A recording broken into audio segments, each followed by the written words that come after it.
আজকে এমন একটা পাকোড়ার রেসিপি শেয়ার করব যেই উপকরণগুলো একেবারেই আমাদের হাতের কাছে থাকে। তৈরি করে দেখাবো পটেটো পাকোড়া বা আলুর পাকোড়া। আসসালামু আলাইকুম, আমি আতিয়া, নারায়ণগঞ্জ থেকে।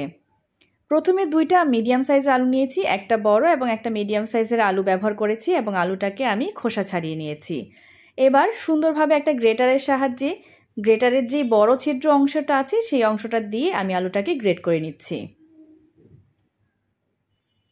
আলুটাকে একটু ভালো মতো গ্রেট করে নিব। এই পাকোড়া তৈরির উপকরণ সব কিছুই কিন্তু আমাদের হাতের কাছে একেবারে পাকের ঘরেই পাওয়া যাবে। আলুটা গ্রেট করে নেওয়া হয়ে গেছে। এবার আলুটাকে একটু পানি দিয়ে ভিজিয়ে কয়েকবার কচলে ধুয়ে নিতে হবে, যাতে করে আলু থেকে যে স্টার্চটা বের হয় সেই স্টার্চটা চলে যায়। 2-3 বার পানি পাল্টে আমি আলুটাকে ভালো মতো ধুয়ে নিয়েছি। একটু ভালো মতো পরিষ্কার পানি দিয়ে ধুয়ে নিতে হবে। এবার আলুটাকে আমি পানি ঝরিয়ে নিয়েছি, তার সাথে গুঁড়া মশলা ব্যবহার করব, যেই মশলাগুলো আমাদের রান্নায় প্রতিনিয়ত ব্যবহার করতে হয়। দিয়েছি লাল মরিচের গুঁড়া 1 টেবিল চামচ পরিমাণ, হলুদ গুঁড়া 1/4 চামচ পরিমাণ, ধনে গুঁড়া দিয়েছি 1/2 চামচ পরিমাণ এবং লবণ দিয়েছি পরিমাণ মতো। তার সাথে এখানে দিয়ে দিব 1 চা চামচ পরিমাণ মতো টমেটো সস। এখন সুন্দর একটা বাইন্ডিংয়ের জন্য এবং ক্রিস্পি করার জন্য দিয়ে দিচ্ছি চালের গুঁড়া 3 টেবিল চামচ, বেসন ব্যবহার করছি 3 টেবিল চামচ। এর সাথে ব্যবহার করব একটা নুডলসের মশলা। আমি 1 প্যাকেট নুডলসের মশলা এখানে ব্যবহার করছি।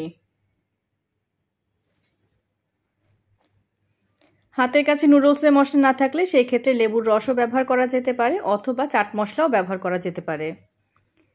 এবার ভালো মতো কচলে মেখে নিতে হবে। এখানে আমি আর কোনো রকম পানি ব্যবহার করব না, আলু থেকেই পর্যাপ্ত পরিমাণ পানি বের হবে এবং আঠালো একটা মিশ্রণ তৈরি হবে।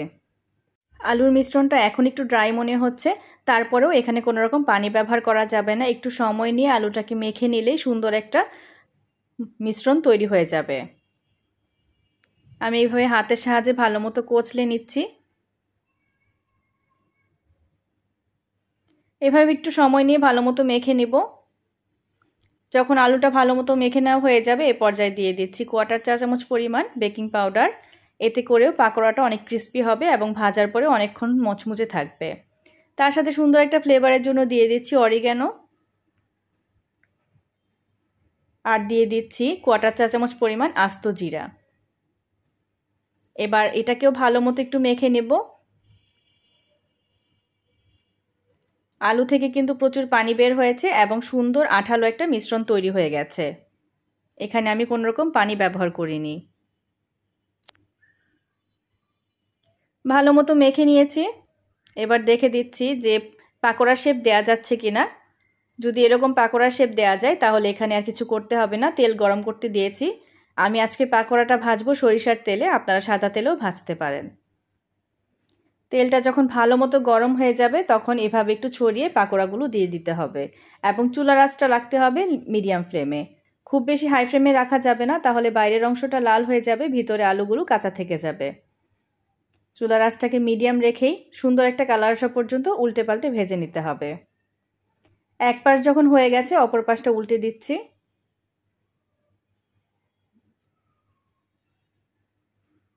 এভাবে উল্টে পাল্টে একটু সময় নিয়ে ভেজে নিতে হবে চুলার আঁচটাকে মিডিয়াম রেখে।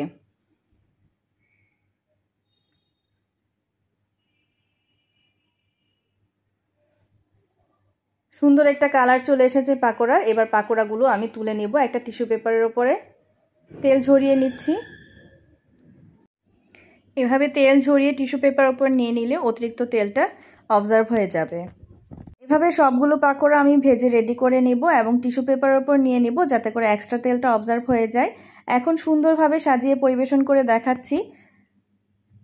তৈরি হয়ে গেছে আমার দারুণ সুস্বাদু ঘরে থাকা উপকরণ দিয়ে আলুর পাকোড়া।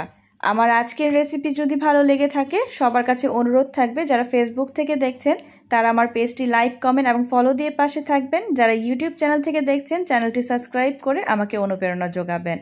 রেসিপিটি আপনাদের কেমন লেগেছে অবশ্যই কমেন্ট করে জানাতে পারেন। ভিডিওটি ভালো লাগলে ফ্রেন্ডস এবং ফ্যামিলির সাথে শেয়ার করে রাখতে পারেন। আজকে এই পর্যন্তই, দেখা হবে পরবর্তী কোনো রেসিপি নিয়ে। সবাই ভালো থাকবেন, সুস্থ থাকবেন। আল্লাহ হাফেজ।